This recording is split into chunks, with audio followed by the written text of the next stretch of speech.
Iya, potongannya kemudian bagus, fotonya ya dicari yang paling bagus. Kok kurang bagus? Diedit. Diedit tadi ya. Pencitraannya itu kan biar sempurna. Kan gitu. Udah peci, kemudian ada hajinya dan yang lain sebagainya. Wis, pokoknya foto yang terbaik lah. Itu kalau mau nyalek seperti itu. Tapi kalau nanti sudah menjadi, nah apakah dia ingat yang memilihnya apa? Enggak. Satu pertanyaan itu. Kemudian kalau dia ketemu anggaran-anggaran di DPR,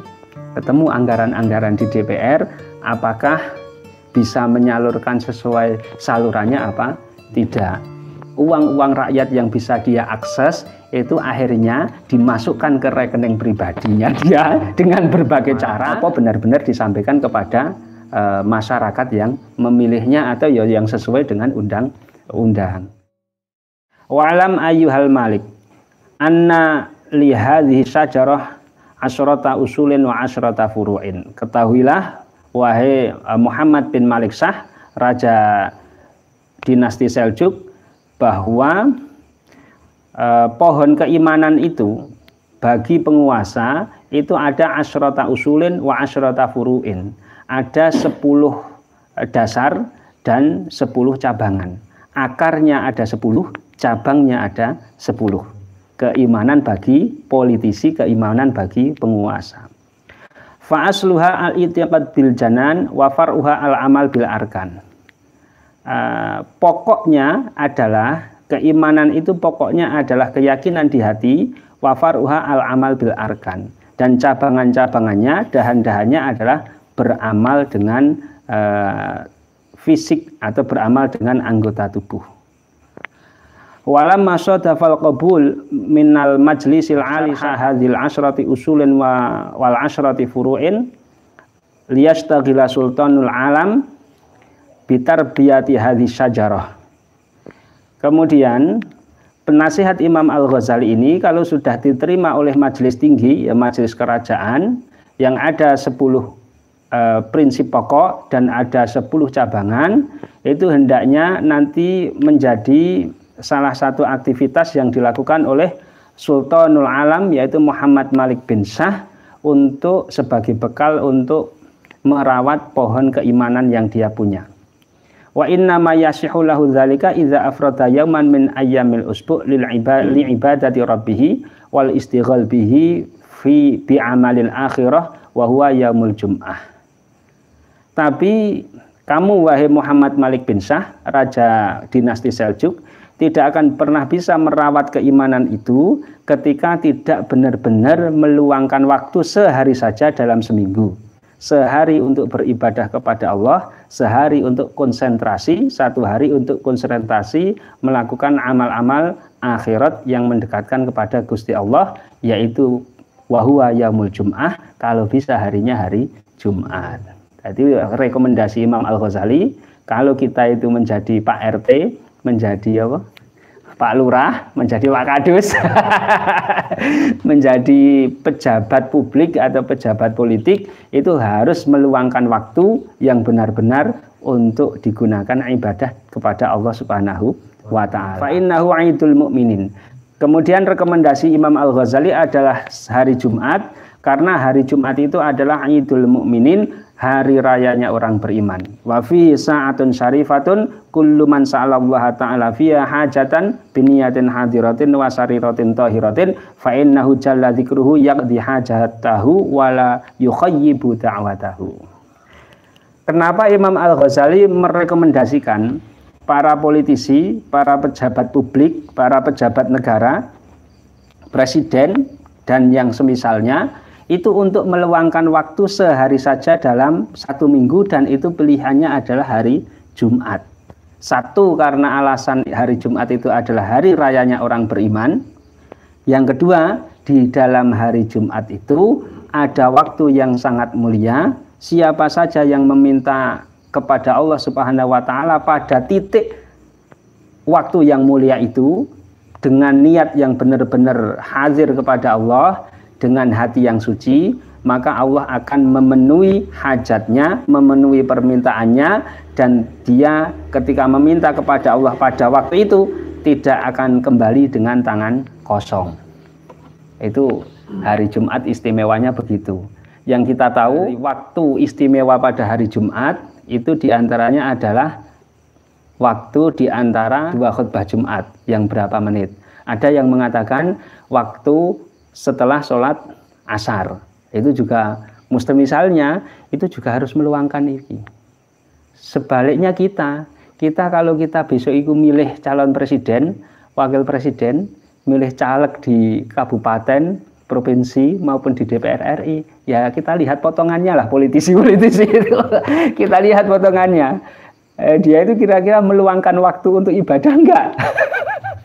Kalau kok dia meluangkan waktu untuk ibadah kira-kira begitu, kita lihat ya di profiling kan bisa kan ya. Orang model umpamanya siapa ya? Namanya si Abdul lah katakanlah. Ada Abdul nyalon jadi DPR Jawa Tengah umpamanya. Ya kita profiling Abdul itu wonge modelnya kayak apa toh? Dia kiranya orang-orang yang beribadah apa? Apa tidak? Kalau non muslim bagaimana? Ya kita profiling. Dia itu non muslim umpamanya Buddha yang khusyuk apa enggak? Kalau Kristen dia itu Kristen yang khusyuk apa enggak? Karena ini penting. Keimanan yang terwujud kemudian orang itu mau beribadah kepada, kalau kita Islam adalah Allah Subhanahu wa taala, kalau agama lain ya berarti dengan kepercayaannya, itu sangat penting untuk mengendalikan dia ketika menjabat. Karena yang bisa mengendalikan pejabat publik dari berlaku korup, yang paling kuat adalah hubungan dirinya sendiri dengan Allah Subhanahu wa taala. Ia dengan konstituennya, dengan masyarakat. Hihi, potongannya kemudian bagus, fotonya ya dicari yang paling bagus. Kok kurang bagus? Diedit. Diedit tadi ya. Pencitraannya itu kan biar sempurna. Kan gitu. Udah peci, kemudian ada hajinya dan yang lain sebagainya. Wis, pokoknya foto yang terbaik lah. Itu kalau mau nyalek seperti itu. Tapi kalau nanti sudah menjadi, nah apakah dia ingat oleh rakyat yang memilihnya apa? Enggak, satu pertanyaan itu. Kemudian kalau dia ketemu anggaran-anggaran di DPR, apakah bisa menyalurkan sesuai salurannya apa? Tidak. Uang-uang rakyat yang bisa dia akses itu akhirnya dimasukkan ke rekening pribadinya dia dengan berbagai cara, benar-benar disampaikan kepada masyarakat yang memilihnya atau yang sesuai dengan undang-undang. Ini nih orang tidak mempunyai keimanan, entah itu keimanan itu agamanya Islam, entah itu keimanannya itu Hindu, Buddha dan yang lain sebagainya. Wah, itu bahaya sekali itu. Kayak duit 100 miliar gitu sudah hilang ya. Tapi kalau orang punya keimanan, dia punya proyek umpamanya 100 miliar, 200 miliar. Yang Islam umpamanya, Islamnya itu benar-benar khusyuk begitu. Wakil rakyat yang semacam ini, dia mikir ini bukan sekedar uang kemudian saya tilep, nggak bisa. Ini ada Gusti Allah. Yang Kristen Katolik kalau yang khusyuk, yang punya keimanan, wah ini amanah rakyat ini, saya kalau begini sama kan gitu. Yang Hindu Buddha juga begitu, kalau dia punya kepercayaan yang kuat lah. Nah, kalau kok yang tidak seperti itu, ya nanti itu ketemu uang 100 juta ditilep, ketemu uang 200 juta digasak, akhirnya masuk KPK. Nah, itu. Maka menjadi sangat penting rekomendasi Imam Al-Ghazali bagi pejabat publik, termasuk diantaranya dalam konteks dahulu adalah Raja Muhammad bin Malik Shah, tapi kita bisa lakukan atau kita ambil inspirasinya untuk zaman sekarang. Bagi pejabat-pejabat publik, calon anggota dewan dan semisalnya, itu semestinya menjadi pribadi yang masih meluangkan waktu untuk beribadah minimal seminggu sekali. Bukan berarti maksudnya sholat seminggu sekali, enggak. Tapi ada waktu yang khusus dalam satu minggu itu, memang hari ini untuk prioritas ibadah kepada Allah Subhanahu wa taala. Hari Jumat umpamanya, ya meskipun masih ada kerja-kerja politiknya yang harus dia laksanakan di hari itu. Nah, syukur-syukur dia kemudian mencari waktu yang mustajabah itu di antara dua khutbah Jumat atau ba'da sholat asar, dia gunakan kebutuhan-kebutuhan politiknya pada waktu itu apa. Ya Allah, saya ini sedang mau memperhatikan nasib guru ngaji seprovinsi Jawa Tengah umpamanya. Ini sudah ada dana intensif yang sekarang kan, Pak Zuhad oleh ora Pak Zuhad? Pak Mujib oleh ora Pak Mujib? Nah, ini ada dana intensif yang dari Pemprov Jawa Tengah umpamanya. Ini kok cuma segini. Kemudian ada anggota DPR dari Provinsi Jawa Tengah mempunyai hajat, saya pokoknya tahun depan ini mau memperbesar intensif masukan bagi guru ngaji ini. Tapi kok lobby belum hasil. Atau hajat-hajat politik yang lain, ya pas itu.